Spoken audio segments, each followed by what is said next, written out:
Hi there, my name's Mike. The channel's called GL. I talk about media and media studies topics, including theory and analysis.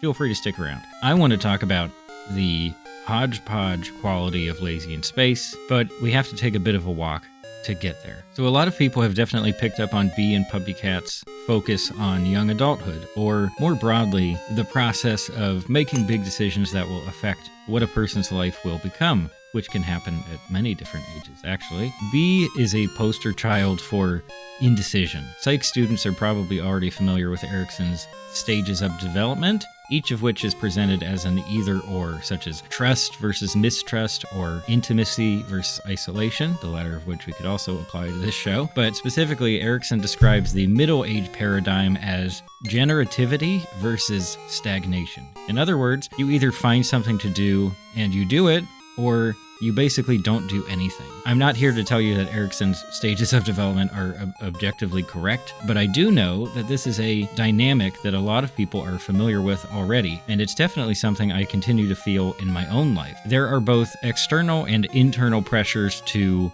find your calling and spend most of your waking hours working in your chosen field. If you don't want to spend your life working, or if you can't seem to find a field that you actually care about, you're either going to be poor, generally unhappy, or both. Do you remember when adulting was a big term? Some of the younger Gen Z kids might not remember, but this was a big thing that came up in blanket discussions about young millennials roughly 10 years ago, since a lot of us belonging to that age group seemed to be struggling to find reliable, well-paying work that would enable home ownership and the other material trappings of an image of adulthood that had defined adult life for older generations. The discourse was just nonsense in the first place, and I would love to talk about the system-wide prejudices at work sort of behind the scenes, but I won't right now. Instead, I want to highlight that this whole discussion of this stunted transition to adulthood drew a lot of attention to a relatively novel image of a young adult who just didn't fit in to the standard structure of Western capitalist society. It's the image of a person who does have skills of some kind, though they probably aren't skills that are especially valuable in the current market. It's someone who is passionate about plenty of stuff, but not really passionate about work. Someone who is already weighed down by large amounts of debt, and who doesn't seem to have clear goals for the future. Bee is one of the best manifestations of that image we've gotten so far. Watching this new Netflix show is to be drawn into her world, which is a world of stagnation and languish. If you relate to her character and her situation, the show probably feels kind of comfortable and familiar in a certain way. And if you don't relate, it probably feels relatively uncomfortable. I think this is one of the most important factors to anyone's enjoyment of Lazy in Space. Bee and Puppycat feel so different compared to a lot of other contemporary animation. That's a good thing, and I find that aspect really exciting, but it also means that it's hard to compare and recommend it against other work. This isn't the kind of show where I can say, well, if you already like XYZ, then you'll like this.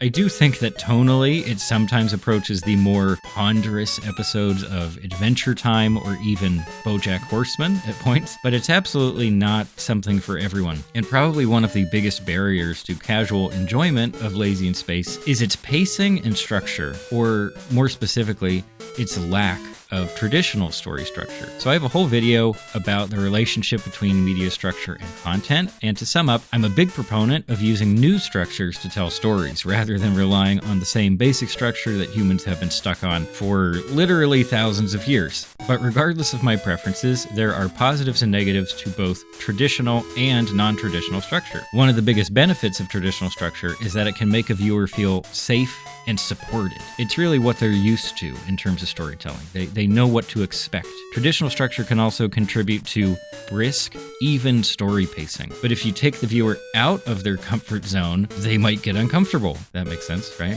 They might wonder why nothing seems to be happening in the story. They might get bored and distracted. And there's definitely a stretch of episodes in Lazy in Space that, in terms of structure, it just feels like soup. A really chunky soup with a whole bunch of nonsense thrown in. The runtime for each episode doesn't feel like a good fit for the actual content of that episode. Sometimes there's one big storyline to follow, other times you basically get two separate storylines, one after the other. Some episodes don't feel like they have a strong storyline at all. Things just happen. And in any episode, from moment to moment, the show just interrupts itself with a lot of different stuff, whether it's a character literally crashing through the wall, or a TV show that a character is watching, or maybe a flashback or a fantasy. It's all over the map, and that's not out of place at all for internet media. Even just on YouTube, there's a ton of that kind of stuff. But it is kind of out of place for a big produced show on a streaming service. This sort of messy approach to structure isn't necessarily bad. I think it's actually kind of admirable. But on a practical level, it makes it hard to keep your attention on the show, or at least that's how it was for me. And I don't usually have trouble paying attention to something that I'm watching. But I'm curious, was all this randomness part of the team's vision for the show, or is it just the result of an attempt to stretch things out and hit these standard TV/streaming runtimes? And apart from my understanding of why so many episodes feel this way, I also have to consider how this soupy structure is going to affect the viewing experience of anyone new to the series. With the launch of the Netflix show, a lot of people are discovering Bee and Puppycat for the first time, and I wouldn't blame a newcomer for not knowing exactly what the show is. Even the basic question of whether the show is for children, adults, or both is difficult to answer here. Visually, it's candy. Like, the environment and the character designs are really easy on the eyes, so in that sense, it could be for anyone. But then there's the subject matter and messaging of the show, which we've already talked about. It seems to be aimed at young adults and teenagers. But despite that subject matter, a lot of episodes feel totally suitable for kids. But then, for seemingly unknown reasons, there's an episode or two, I think it's just 2 episodes, maybe 1, where these side characters start cussing kind of violently. And the cussing itself is censored, which is its own decision. Kind of a weird choice. But I'm actually one of those people who feel that sometimes censored swears can come across as even more severe than the bad words that they're actually covering up. I mean, can you imagine a parent walking in on their little youngster watching this, like, seemingly, crazy day-glow cartoon show, and then they're hearing bleeps all of a sudden? And this element is made even weirder by how temporary it is. After those episodes, the show just trucks along without any more, inappropriate content, maybe some references to adult topics, but nothing explicit. So the big question I have coming away from part 1 of Lazy in Space is whether the show is trying to be a hodgepodge, or if it simply became a hodgepodge over the course of a very long production cycle. Now, is this question important to the average person's enjoyment of the show? Probably not. You'll know pretty quickly whether you like Lazy in Space, whether it clicks with you. And even if the hodgepodginess here wasn't intentional, it can't really make that a point of criticism either, because it's on theme. It's not just Bee who's struggling to find a sense of direction in her life. Most of the main cast is in a similar situation.